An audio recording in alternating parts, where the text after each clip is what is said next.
Good morning all students. Class 9th CBSE board Makhanlal Chaturvedi द्वारा रचित कैदी और कोकिला शीर्षक पर आज हम ब्रिटिश शासन के दौरान शोषण तंत्र को उजागर करते हैं। स्वतंत्रता के दिनों में यह कविता भारतीय देशभक्तों के बीच से अत्यधिक प्रिय रही है। इस कविता में स्वतंत्रता संग्राम के में विदेशी शासकों के जुल्म और अत्याचारों को बखूबी उभारने का प्रयास किया गया है और उसी पर यह कविता जेल में एकाकी और उदासी भरे माहौल से उत्पन्न दुख, असंतोष और आक्रोश को व्यक्त करती है। हम लोगों ने 2 मुक्तक पढ़ा है। अगले मुक्तक के बारे में यानी तीसरे मुक्तक के बारे में आज हम पढ़ेंगे।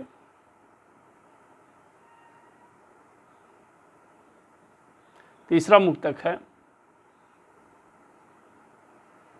क्या देख न सकती जंजीरों का गहना, क्या देख न सकती जंजीरों का गहना, हथकड़ियाँ क्यों यह ब्रिटिश राज का गहना, कोल्हू का चरक चूं जीवन की तान, गिट्टी पर अंगुलियों ने लिखे गान, हूँ मोट खींचता लगा पेट पर जुआ, और खाली करता हूँ ब्रिटिश अकड़ का कुआं, दिन में करुणा क्यों जगे रुलाने वाली, इसलिए रात में गजब ढा रही आली।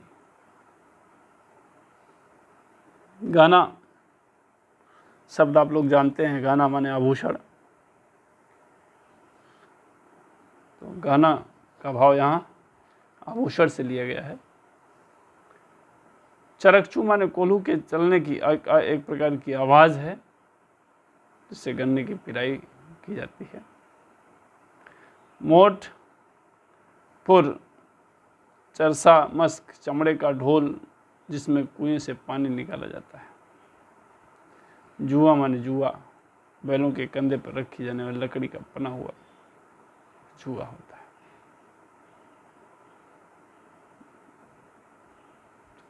इस प्रस्तुत काव्यांश हमारे हिंदी पाठ्य पुस्तक क्षितिज में संकलित माखनलाल चतुर्वेदी की देश प्रेम से ओतप्रोत कविता कैदी और कोकिला से अवतरित है।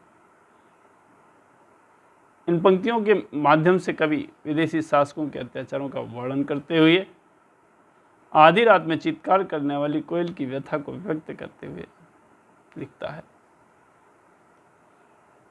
क्या देख न सकती जंजीरों का गहना, हथकड़ियां क्यों या ब्रिटिश राज का गहना। कह रहा है कि तेरी करुण चित्कार सुनकर लगता है, कह रहा है कि तेरी करुण चित्कार सुनकर के लगता है कि तुझे ये लोहे की जंजीरों का बंधन स्वीकार नहीं है, तुझे या लोहे की जंजीरों का बंधन स्वीकार नहीं है, इसलिए ब्रिटिश शासन में तेरे हाथों में पड़ी हुई हथकड़ियां गहने के स्वरूप है। ब्रिटिश शासन में पड़े हुए तुम्हारे हाथों में पड़ी हुई हथकड़ियां गहनों के समान प्रतीत हो रही हैं और कैद में रह करके दिन भर कोल्हू का चरकचू जीवन की तान, गिट्टी पर उंगलियों ने लिखे गान, और कैद में रह करके दिन भर कोल्हू की चरकचू जैसी कोल्हू की चरकचू यानी चरमर की आवाज़ तेरे जीवन की तान बन चुकी है, तेरे जीवन की तान बन चुकी है। तेरी जब कोई नहीं सुनता है, तेरी जब कोई नहीं सुन पाता है तो तू गिट्टियों पर अपनी अंगुलियों से मन की बातें लिखने लगती है, गिट्टियों पर अपनी उंगलियों से मन की बातें लिखने लगती है। गिट्टियों पर उंगलियों ने लिखे तो गान, और हूँ मोट खींचता लगा पेट पर जुआ, और खाली करता हूँ ब्रिटिश अकड़ का कुआं। जो तेरे जीवन की गीत बन गए हैं, कैद में रह कर के जीवन भर उनके कुएं में पानी खींचने के लिए, कैद में रहकर दिन भर उनके कुएं से पानी खींचने के लिए बंधा हुआ जुआ तेरे कंधे पर पड़ा रहता है। और इन सभी दुखों को झेलने पर तेरी दिन इन सभी दुखों को झेलने पर तेरी दिन में सुनने वाला कोई नहीं है, कोई है ही नहीं। इस प्रकार तुम्हारी अंतर्वेदना बड़ा ही कष्टमय है। और दिन में करुणा क्यों जगे रुलाने वाली, इसलिए रात में गजब ढा रही आली। तो इस पर होने वाले अत्याचारों को देखकर कोई रोने वाला नहीं है।